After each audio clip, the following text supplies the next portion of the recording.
I was trying to prepare for today, and I was trying to put into words. First of all, can we call you? Call me Roy. Is Roy okay? Call me whatever you want. I don't know. I felt like. Call me whatever you want. Okay. We were trying to put into words like the impact you've had on us, and it felt really lazy to use the cliche on Google. Like every article about you calls you the pioneer of the food truck movement, and that's true. But for us, like Sam said, it's more than that, right? Like you are Korean American, grew up in LAOC, like we've walked the same streets, probably had similar parental experiences to a certain extent. So ironically, the best way that I can explain your impact is it wasn't that noticeable, meaning Kogi was so profound at the time that it became ubiquitous, right? Like everyone started to feel more permission to do food like you were doing. That by the time Sam and I started Softies and we're putting samgyeopsal and 깻잎 on a Martin's roll, it wasn't that far-fetched. Like it was okay to do it because you had set the stage for that. So it was important for me to put that into words and like give you your flowers off the top and just honor that, because. But I think what you're touching on is that that's probably a more important statement of how we are as humans on this planet. It shouldn't be about ourselves. We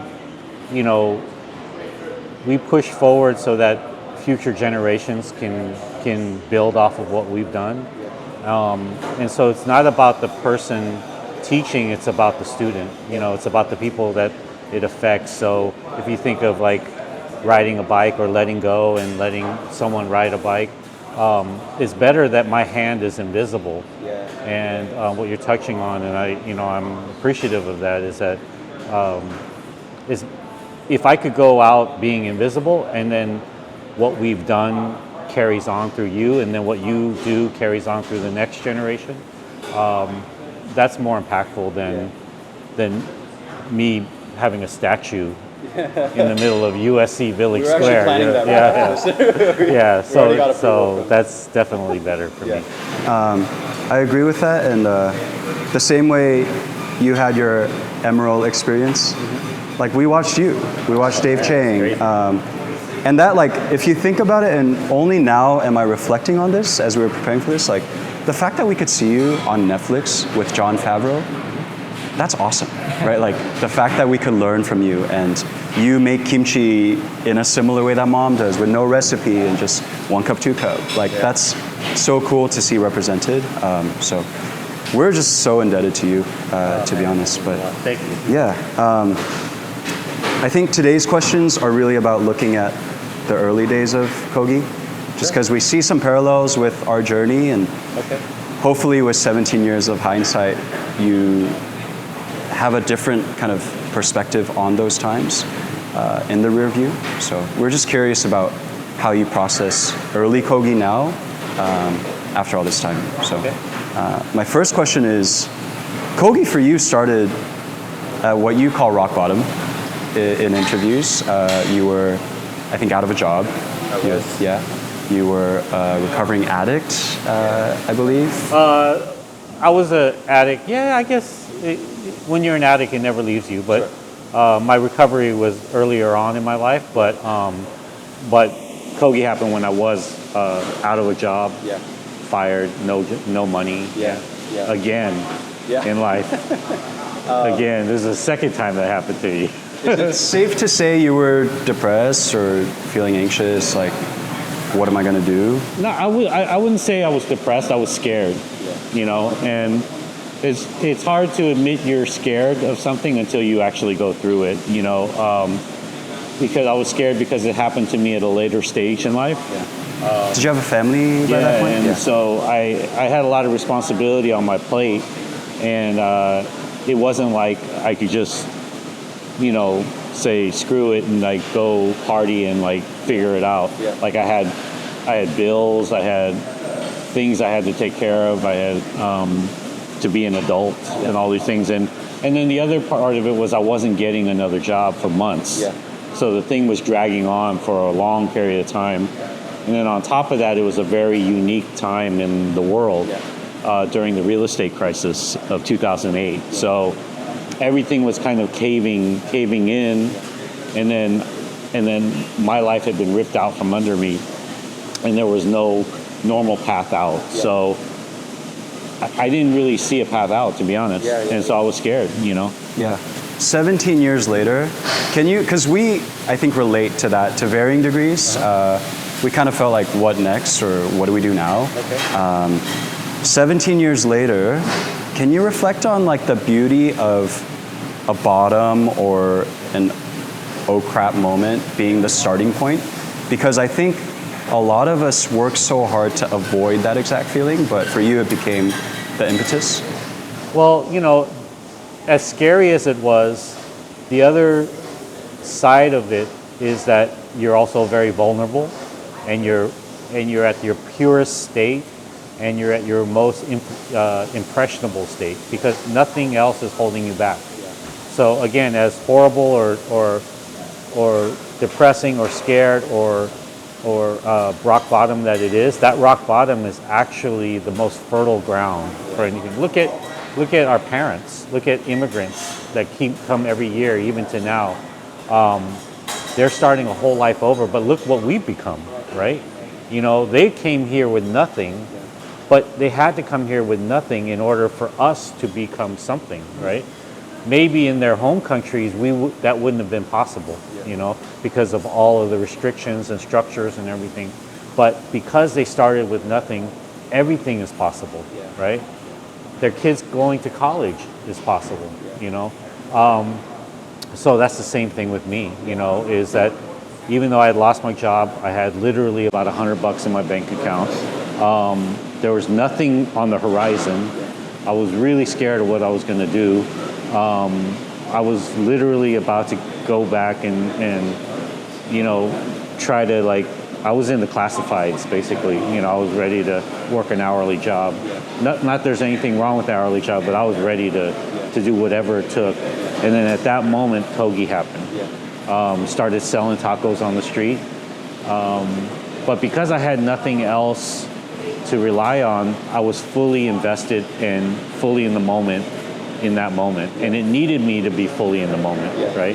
Because Kogi ended up becoming this really crazy phenomenon. If I still had one foot out, I'm interviewing for this job, or I still have the dreams of becoming this, or I still got to fulfill what I'm supposed to be. If I had any of that, I don't know if I could have given Kogi my all. But because I had nothing, Kogi needed my all, and I was ready to give my all. So if any of you are in that position where maybe you lose everything, maybe that's a sign, or maybe you open yourself up to understanding that maybe I'm supposed to be in this place, or maybe because I am in this place, let me open up my other sensors, my other radars. And if you can do that, maybe you'll see things outside of yourself. I think that's so interesting because, to an extent, we willingly gave up everything, right? I quit my job, or I got fired, but he told me that he was going to fire me, and I was like, okay, I'm cool with it. But I think it was that, if I have a plan B, plan A will never work out as it's supposed to. That's a more concise way of saying what I just said. Without a plan B, then you're all in on plan A. And Sam was like, are you sure you want to quit? This was right before we started Smorg. And Smorg, we're going to make $300 each a week. I had some savings, but I was like, I think I have to. And I think I have to be ready to receive what this year is going to be. And if it doesn't work in a year, so be it. But I think I relate to that. We had to really just be ready to. Look at this. Was there a pride hit of it's just tacos? Or because you had nothing, was it I'll do anything? Pride hit because it's tacos? No. You had come from hotels and stuff like that. No, I felt like I had really, for the first time in life, was expressing who I really am. Because even though my blood's Korean, I grew up in many different ways, I grew up being influenced by all the things that LA is, And, and my friend base of life is all mixed up, and so I grew up in all different types of homes. I grew up around all different types of food, but mainly I grew up around a lot of Latinos as well. So these are things, I've been low riding since I was 16. I've been around the culture since I was a baby, so these are things that were just inherently within me. This is how I express myself. My slang is that way, my lifestyle, the way I look at things, and so finally when I started cooking the tacos for Kogi, it was just like, it was just a natural flavor coming out of me, and I finally had the ability to do that without restriction, and so Kogi really became a representation of like my life, the life of the people around me, and I started to kind of storytell about what I really am going through. Kogi wasn't a thing of like, here is Mexican Korean food, here is this type of food, or I'm a expert on how to cook these type of tacos. It wasn't that, and it wasn't like a regional taco, or I know a lot of food people get so entrenched in like, is that regional from this area of Mexico? How do you have the right to cook this and all that?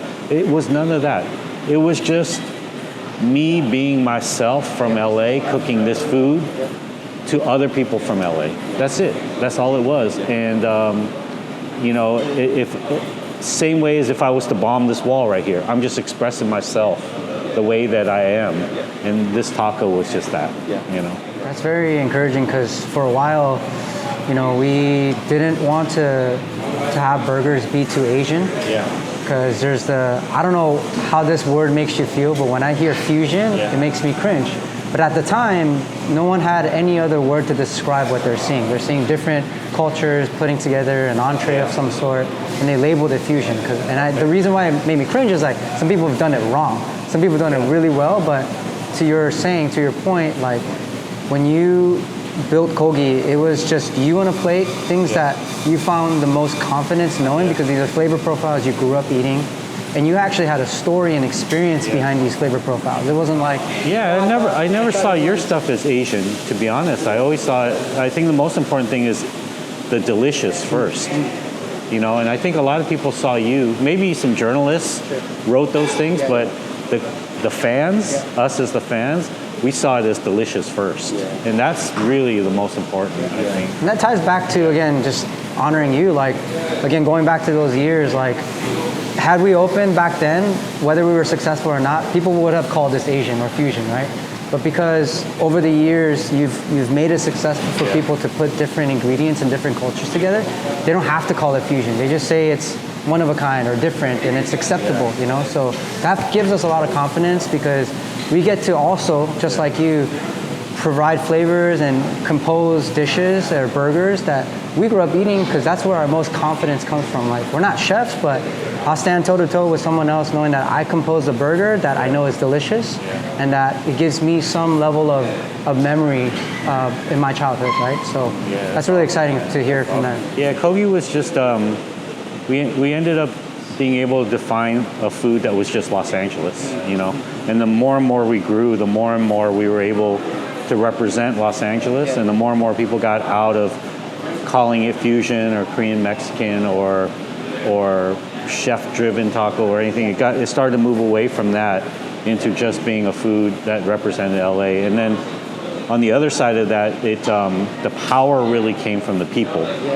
It really, what Kogi really did was it allowed the people who were eating our food to see themselves in the food, because we went from neighborhoods from Roland Heights and Diamond Bar to Pomona to Long Beach, Carson, Torrance, Gardena, all the way through the valley, Van Nuys, Sherman Oaks, Granada Hills, Woodland Hills. So what you're really getting is and all the way up through West Covina, what you're getting is you're getting all the real residents of the whole metro, and then they're coming out to their neighborhood areas, and they're seeing themselves in this taco. And that wasn't just Asian, it was everybody, It was not race driven, it was also outcasts, people that were, shy, folks that needed to just somebody to speak up for them, like it was about people, it wasn't about race, So you mentioned that Kogi was a phenomenon, and there's no better way to describe that. We fully agree. And he said that it's really hard to merit that success during that time because it took away from the purity of the truck, right? And for us, we're also kind of looking back on our pop-up days, right? And we fear as though, as we're starting to grow, we are kind of steering away from the innocence of the pop-up days as well. Because back then, it was just fun, and in some sense, it was our superpower, right? So what do you feel like, right now, with all these opportunities after Kogi really blew up, was there ever a time where you just, wanted it to stop? And how did you kind of transition from that pop-off to really making it more stable for you, for your team, but also having a vision? That's a really great question. And a lot of my answers will be very, very personal. Maybe they may be universal, but I really want to preface it by making sure everyone understands that these are what choices that we made personally. Were they the right choices? I don't know. But it's weird because in this world, everything is about scale. Everything is about growing and growth, and you have to have 1 million of these or 100 of these. But that doesn't necessarily mean that you have to. What other people say or other people expect of you doesn't mean that's what you need to do. You have to look really deeply in what is the best for Softies, what is the best for yourself. Because this business, this food business, there's really not much else. You're not gonna get millions and millions of dollars. There are very few unicorns that do that. No matter how successful you are, you're only going to be a week away from being bankrupt anyways, right? Yeah. It doesn't matter. It doesn't matter. So if those things don't matter and all of the bullshit dissipates and the truth remains, if you are a week away from being bankrupt, no matter how successful you are, what you have to understand is, what are you really doing this for then, no matter what? So then it goes down to, you have to be in the moment. And really, if you're in the moment, really what is it that you care about? And those things are value. For us, what I cared about is that there was always an entry point for people to have affordable, delicious food. I always wanted Kogi to be homegrown and self-funded, That way we could have the freedom to make our own decisions. I always wanted Kogi to represent and never leave its roots as far as being a truck, and I always wanted it, again, to be affordable not only on a transactional end, but be affordable on catering, for something to people that always have in their lives, like a neighborhood pizzeria or something like that, right? That it would make memories for people. Those are the things that we believed in, that we would always represent our culture. On the outside of that, everyone's saying, oh, Kogi's this phenomenon, you should have 100 stores, you should scale, you should grow, and all these things. I don't know what's right or wrong, but all I know is that we're here 17 years later, still doing it, still as strong as we need to be. When the growth first started to confront me, it was going from 1 truck to 2 trucks. So I always imagined Kogi to be just 1 truck. I wanted it to be my own little kind of diner, I wanted to cook every day, every single taco. I wanted it to be this kind of personal passion art project that would always be with me. But my team was constantly asking me to look out the window, basically. Literally and figuratively. To the crowd. Because we had 1 truck and they were like, Chef, look, we need 2 trucks. And I kept saying, no, man, everyone's going to wait. I'll cook every taco. And then finally, that was months and months of them just finding different creative ways to ask me, like, poke me, be open-minded. And then finally I looked out. I looked out and I was like, okay, this time. And so then, to me, that growth was the 2nd truck. But that was all about, let's make sure that we don't give up on the things that make people stand in line to begin with. That's ingredients, quality, integrity, employing the right people, and building a culture and sticking by that culture. Not like cutting corners just just to grow. I think because of that, there are a few things that came out from that. One, Kogi's still here 17 years later. Two is we have very little turnover in our company, so our team believes. We run at a very low profit margin, so everything we make, we give back. We give back either to our team, or we give back to the community, or we give back to the ingredients, and we've stayed self-funded, and our food continues to be affordable. Our tacos started at $2 in 2008. They are $2.75 now, right? And maybe $3 for the short rib. Our burritos started at $6. They were $10 and $11 now. With everything that's happened with inflation and ingredient price and everything, these numbers shouldn't work. Yeah. And the taco should actually, based on the ingredients and everything and the labor and everything in it, the taco should probably be $5.50, $6. And the burrito should probably be, like you see breakfast burritos now at $25. Our burrito should probably be at like $22. But what happens is when you make food $5 and $22, what it instantly does is it changes the demographic of the people that are able to afford your food. It starts to create a coded language into who the food is really for. There's nothing wrong with that for whoever business that wants to do that. But for us, we're always about the neighborhoods, and we're always about the youth. And what I believe in is that every generation needs an entry point. And I'm okay being that entry point. I don't need to be the glorified point. I'm okay with being the point when you're flat broke, when you're young, when you're a teenager, when you're just figuring shit out, when you got fired from your job, when you work in 2 jobs and you can't afford much else, when you got a family and you're trying to just make do. That's what I want Kogi to always be, Because you were that. Because I was that, and our food represents that. Yeah. So it's important that we do the things necessary to be that. The necessary things for us is not having as much profit. Yeah. Because when you cut out the profit from that and just operate on a break-even level, you can provide that for the community. Business people will laugh at me, right? Business people have laughed at me. You have to make profit. You have to increase your prices. You have to make margin, all these things. Sure, that's what they believe. But what I believe is community. And all I can say is that we're still here. Could I be richer? Could I have done more? Could there have been more? Sure. But could there have been less? Could we not be here?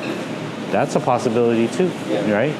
So, everyone has their own perspective. This is our perspective, So if that fits with you guys in any way, it doesn't mean you have to go as far as we went. But if community means something, then those things have value. You have to put that into your P&L, In many cases, everyone only looks at a P&L as financial. But a P&L also is emotional, it's cultural, it's brand identity, it's loyalty, it's responsibility. All these things have value. We've been. Sorry, I'm going on so much, but we've been conditioned to believe that only things of value are things that you can record on numbers and on paper, right? And we've been conditioned to believe that those are the only return on investments that matter.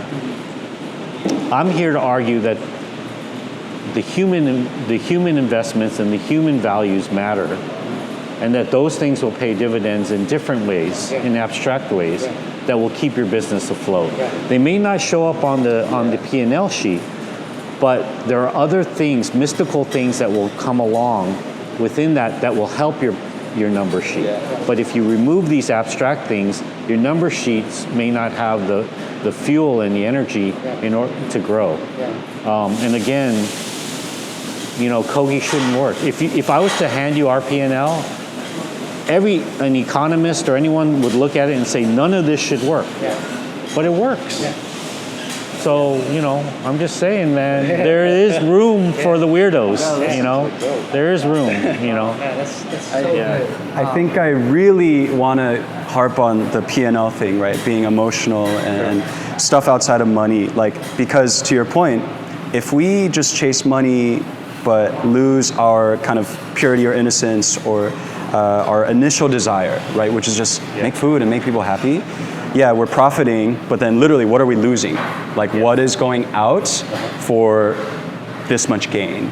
And I think you're putting into words what we as outsiders of this industry, like we've never had a restaurant, like I think we're grappling with that, right? Like the numbers are crappy as is, but then we are like, we should have ramen or snacks for the students during finals week. And no one would be like, oh yeah, that's a great idea, like you should spend it. But we just keep inching towards those these things. you might just break even. Yeah, we're not gonna make money on them, But there are things that will be of value to your customers and the loyalty. And really going back to the money, because I know you focus the series a lot on the money and the spreadsheets and the actual numbers. If you switch your perspective and you only focus on the numbers, how much more is that going to get you in the first place, right? And this is really the proposition that I'm presenting to you guys, you know. If you're really only about money, you're in the wrong business. You know, you should be at the USC Business School right here and getting into finance and getting into venture capital and stocks. And, you know, if you're running a food business and you're only focused on the money, how far more are you going to get ahead in the first place? You know, you could be lines out the door here, packed all the time, and you're still only going to be, like I said at the top of this, a week away from bankruptcy. If it rains for 1 week and you don't have business, you don't got no savings, no matter how busy you are, because the costs of running it match with the amount of people coming in. It goes up together, right? It's just the way this business is designed. So if you can't get out of that, the only thing that you can then focus on is the things of value that are non-money. You know, and those things in turn will give you the money that you need, right? The only way you're going to get outside of this equation is maybe if you end up buying the property, right? Or you end up getting investment and getting into kind of the fast food model and then scaling and franchising. Those are totally different beasts and different animals. If you're just an owner-operator of a leased operation running a burger stand, you're never going to get too far ahead and it's never going to be a financial windfall for you. So if it's, again, I know I'm repeating myself, but this is a very important point. So if that is the only thing that there is, then this business is not a failure.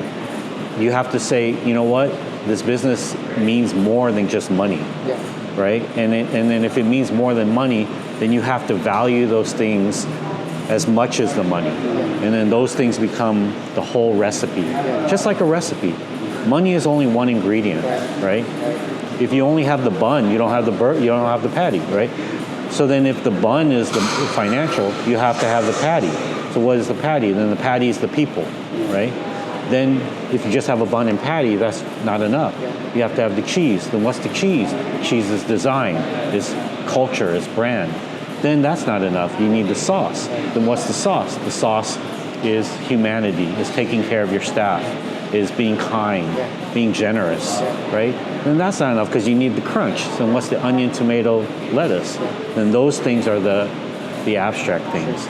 Your swag, your personality, doing the little things, your hospitality, you know, taking care of the students during finals week, putting on the right music, creating the vibe for them that they want to be a part of, creating a loyalty program that they feel like they're seen. Then you got a burger, right? But if you just have the bun, the financials, you don't got nothing. But people don't look at it that way. But I look at life through the lens of a recipe always, whether that's running a business, whether that's taking care of people, whether that's helping my family, whether that's taking care of my friends. I look at everything through the lens of a recipe. That's just the way I do it.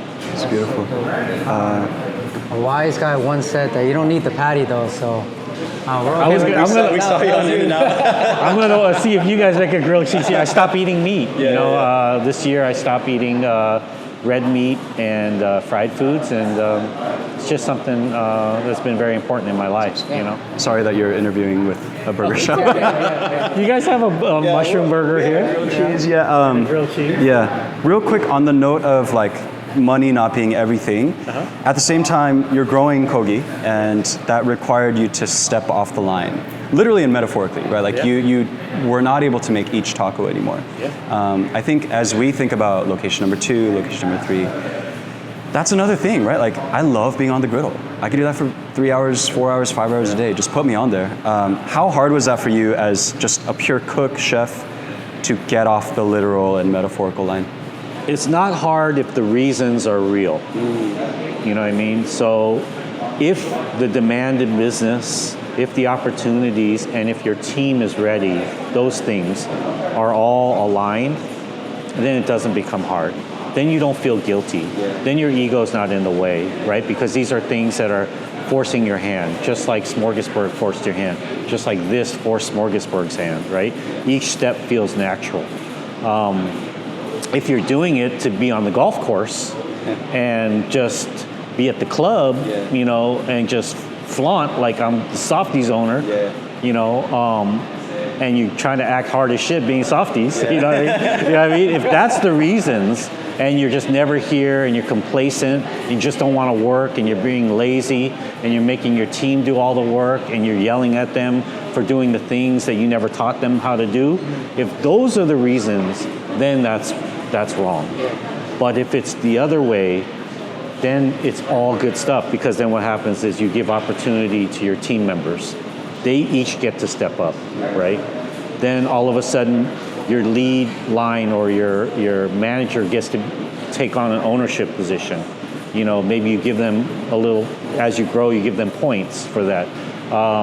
Maybe they start, even if it's not ownership points, maybe it's theoretical ownership points. They learn how to run the business. Then they can go off and open their own business. You can affect a different side of the city or a different crowd that has heard about you but can't come out to USC, whether that's West Side, Orange County, or whatever, right? All of these things become greater, right? You start to grow as people. You start to, stepping off the line doesn't mean death. Stepping off the line means you grow. You start to sharpen your business sense. You start to widen your vision of what you can become. Because there's a next stage for both of you, right? From apartment to pop-up to here. But this is not the end. There's the next stage. You know, what if there are 10 of these? You have to have the business acumen and vision to be able to run those things. You know, then you have to understand, how do you improve your purchasing power? How do you do training modules? How do you create systems and organizations so that these things, you can open 2-3 stores at a time? But these things are all work, right? And they keep you busy, but they're just a different type of work. I always equate it to going from player to coach, right? So if you look at it like, I only need to be on the line, only need to be online. Yes, it hurts a little bit when you step off, because you feel like your worth and your value is being taken away from you, right? You feel like your whole existence is being defined by every burger that you flip, and that's the only thing, that the way that people look at you, and that you only look at yourself. And then when you step off, you feel guilty. You feel like your value and your worth has been taken away from you, right? But look at it through the lens of player coach. What if everything you've done are your years as a player, and you've done everything you can, and now you're moving to coach? That doesn't mean you're no longer involved in the game, right? That just means that you've shifted to a different role. Doesn't mean that you're still not involved. Doesn't mean that you're still not valuable. Doesn't mean that you're still not regarded as someone who is integral to the component of this whole thing. It just means your role has changed and maybe has gotten bigger, right? Because when you move from player to coach, you actually have to consider the whole organization. You have to consider the whole plan. But you're still involved. You know, you're still in sweats. You're still there. But now your team is able to step up, right? And that's really it. I think what I'm so inspired, like the common theme of everything you say, Roy, is like, it goes back to ego, right? And less of me so that more people can come in. Absolutely. Or people can be elevated. And that's exactly right. Like if I'm off the griddle and a burger comes out bad, my first thought, I'll admit, is not, I should teach them how to make it better. It's, damn, that's a bad burger. That reflects on Softies. That reflects on me. And it comes back to my ego, right? Like that burger decreases my self-worth. That's a very dramatic way of saying it, but I think there is a through line there. So I think we're really inspired. But those things are very important. You needed those things to create Softies, right? Because without that, if you didn't feel those things, then there would be no Softies. Because food businesses require ultimate passion and dedication and life or death moments, you know? Every single burger you sell, if it's not exactly the way you want it in the early stages, it is literally life and death. It is literally, you cannot go on sometimes if you know that someone's not eating it the way you want it. But your brand requires that from you.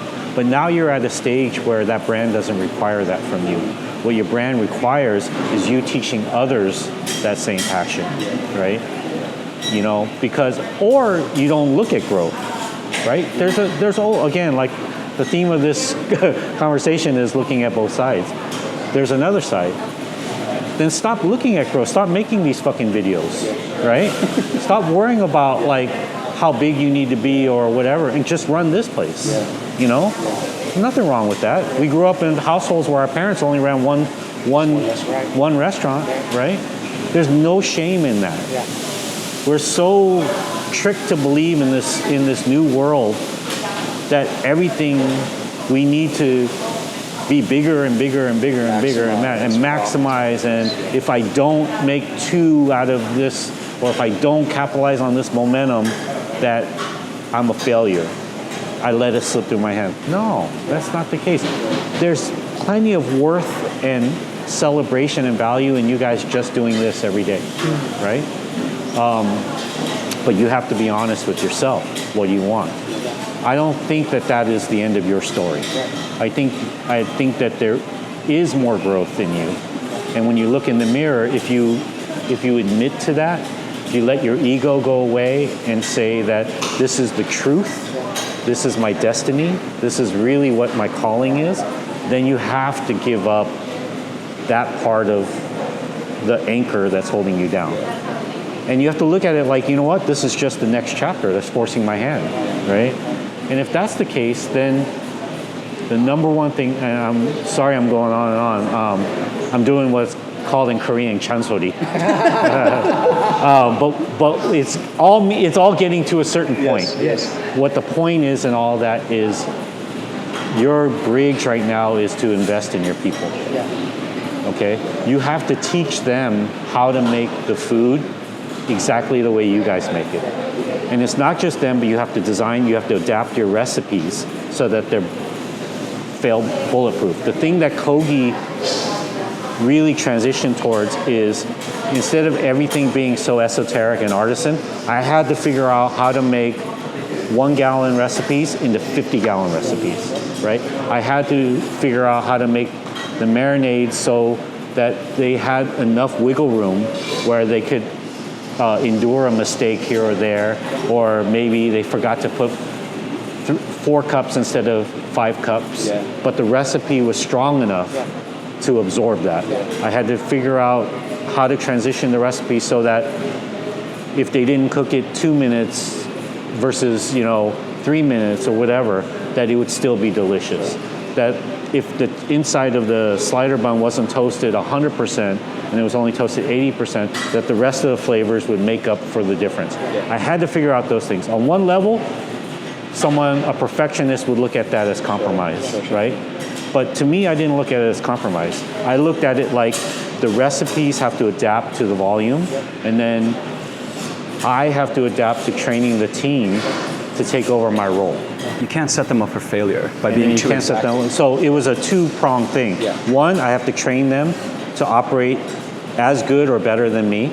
But the other thing, my part, was that I had to create the recipes. So just in case they didn't do it, that they had a safety net for themselves. They're succeeding and you're happy and not upset. And not because I didn't trust them, but because it was my job as a leader to give them that safety net. No one needs to give me the safety net because I'm the leader. My safety net is their dedication.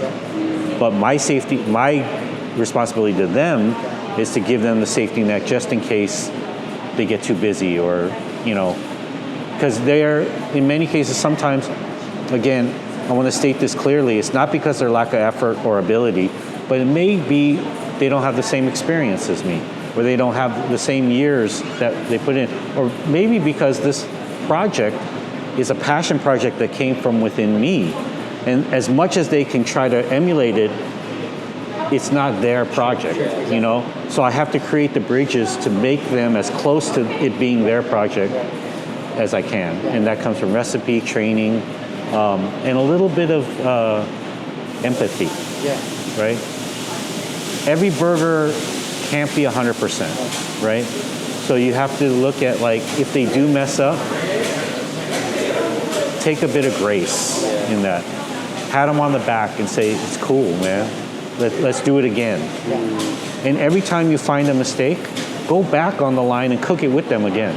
You know, that's what I do with Kogi is anytime I eat one and it's a little lackluster, instead of chastising them or berating them, what I do is I get back on the line and I do a side-by-side with them. You know, and then I make it fun and, you know, we joke and then I say, I make mine, they make theirs, and then we make adjustments and I show them, like, here, you know.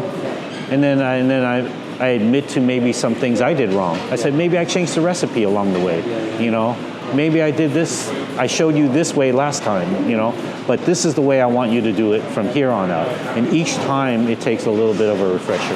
And imagine how much trust that builds for the team. Absolutely. To know Roy is next to me, showing me, versus being an asshole TV guy that is just like, oh, that's and not what it admitting is. that maybe I showed you the wrong way last time. Or even if I didn't show you the wrong way, that maybe this is what I taught you last time, but this is where we are now. It's always great to refresh your team on where you are now, because again, you guys are growing. The Softies I ate in your pop-up or in your apartment may be different than you may not think it's different, but it might be different. So it's very important to always refresh your team, like, I know this is what I told you before, but this is what it is now. And let's make this the new standard. I'm endorsing this, I'm stamping this, this is the new standard. And that will reinvigorate the team to be like, oh, okay, I got it now, I got it. And that goes until the next time. You know? I think you answered some of the questions that I had regarding like community and stuff, but I want to touch on something that has been a struggle for most restaurants. So the name of Softies came about because one of our close friends, we were asking him like what his thoughts were on like a creative name for a brand that's unique and original, and he threw out Softies. Like, what the heck is Softies? Never heard of that. And he's saying, well, no, people who know you guys both, Josh and you, think you're all hard, you know, act all hard and stuff, but you guys are just a bunch of mama boys, super soft. Like, dang, he's right. But, you know, and it's obviously a nod to the potato bun and stuff. But on that topic, you know, when restaurants or people like ourselves, our intent is to invest into our team, show grace and forgiveness when it's required.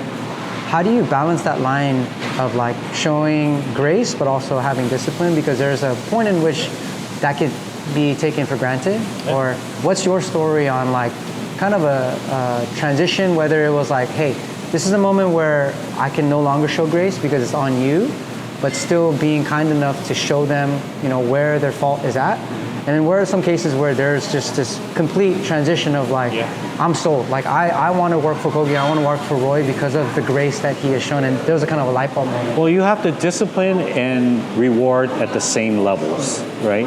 One can't be greater than the other. And you have to course correct, teach, and celebrate all at the same levels. Again, you cannot, one can't be great, you can't pat someone on the back lightly and then discipline them heavily, right? Everything has to have an equal balance and an equal value, so that so that there's not a push-pull between what they think is more important or what you think is more important. You know, I think obviously it's not anything you guys need to change because you're already hands-on, but being hands-on is very important, right? Being there in the trenches, showing, because there is a value, especially in the restaurant industry, you can write as many papers as you want, you can give as many training modules, whatever, nothing beats hands-on learning. Nothing in the restaurant business. And so the hands-on learning has to also extend to the values in which you express yourself. How you walk in this place when you first walk in. Your expression. You have to, every moment you're exposed to your team or within the vicinity of your team, you have to be on, right? You have to represent Softies. You have to represent yourself and what you want them to represent. They can't ever catch you on a bad day or a bad moment. Then when you come in, whatever's going on in the business, you have to be so hands-on that, and then not cut any corners, that whatever you're doing, that they're, because you have to remember, they're always looking at you. Even if you think they're not looking at you, they're looking at us right now, even though their backs are turned at us. I can guarantee you that, 1,000%. All of that matters because they're watching you. They're watching everything that you do, right? And if they're watching everything that you do, you don't have to tell them what to do. You just have to show them. And then if you do that, you'll be fine. You'll be fine. And then when they do, maybe something does go wrong, or they deliberately skip a step, or they're not following what you taught them, then the best way to discipline is in private, you know.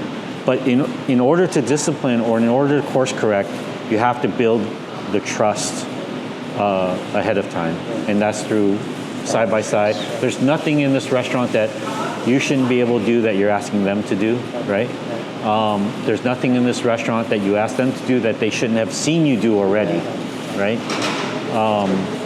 And they should know that at any given moment that you would be willing and ready to step in with them or for them. And once you establish all that, then if you need to teach them or course correct, they are going to follow you because they believe in you, right? And along the way, if you keep it light, if you make jokes, if you have fun with them, if you give them the love, and if you show them your soft side, that's important too as a leader. You know, really lean into that, is allow your Softies, your soft side, to lead. You may think you need to be hard and strict and this and that as a leader. No, you need to be soft. You need to be caring. You need to be nurturing, you know. And those things don't make you less of a human. Your team won't look at you as less of a person. They won't think that you're a pushover. They'll actually fight for you more because they're the tough ones. They're the tough ones. You're the soft ones. And you need to be the soft ones to be the leader. And then if it comes where you have to be the hard one, do it in private. Don't let them ever feel embarrassed.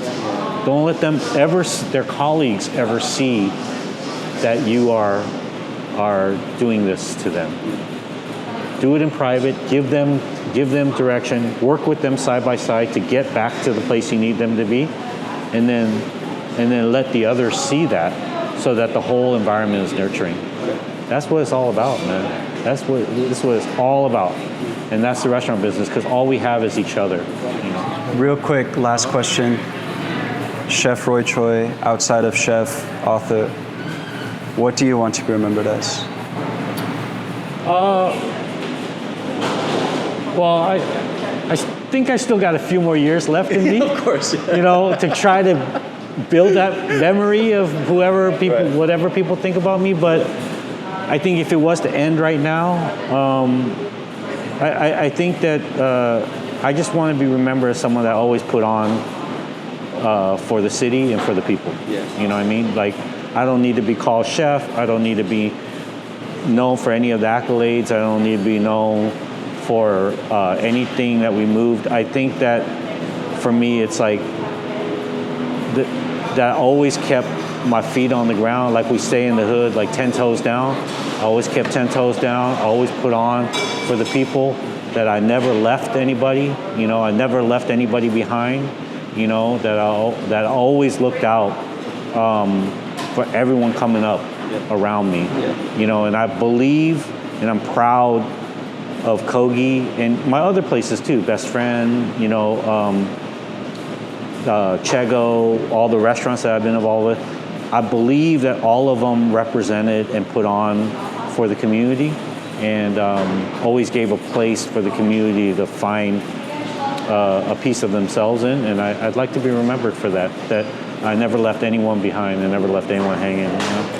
I think the fact that you're here with us today is proof of that. It means the world to us, seriously. Thank you. And I just want to leave you with 2 things on your name.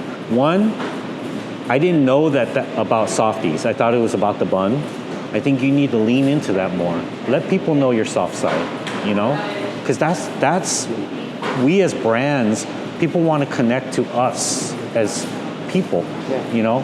You guys look like tough guys, but if they find out that you're soft guys, you're going to attract more people that feel the same way, you know? And that really, anyways, I didn't know it was about your personalities, and I want to learn more about that, you know? And I would care about you more if I knew that. Second is, why is there not a soft serve machine in here? Huh? 10 grand. Preaching to the choir. It's 10 bands and it breaks all the Give time. a fuck about that. Fine. All right. We're gonna add to cart Your right name now. is Their name is Softies. Oh god, now it's on camera. You need to have Josh wanted a milkshake, but I wanted You need to have a soft serve. serve machine in here. I'm a soft serve connoisseur. It's what I do as a hobby. Like I literally, my vlogs aren't just about. I go out and do like research. Like I'll go to soft serve zones and go to every soft serve in that area, upstate New York, Missouri, Wisconsin. You need to have a soft serve machine. It would add so much to your brand. I'll make you a deal, Chef. You help us partner on that project. That's the launch. No, you just needed one right All of a here. sudden he's like, actually, No, but Yeah. it's in your name. It doesn't have to happen tomorrow. Yeah. But I'm just saying that it's in your name. It's in your destiny. It I think can really, really complete the circle in your brand. You know, your personality. Get your story out there. Let people know why it's called Softies, and then get a soft serve machine in here. It's the next chapter. That's so Thank great. you so much. Thank you. Thank you very much. Thank you. Thank you. Bye, y'all.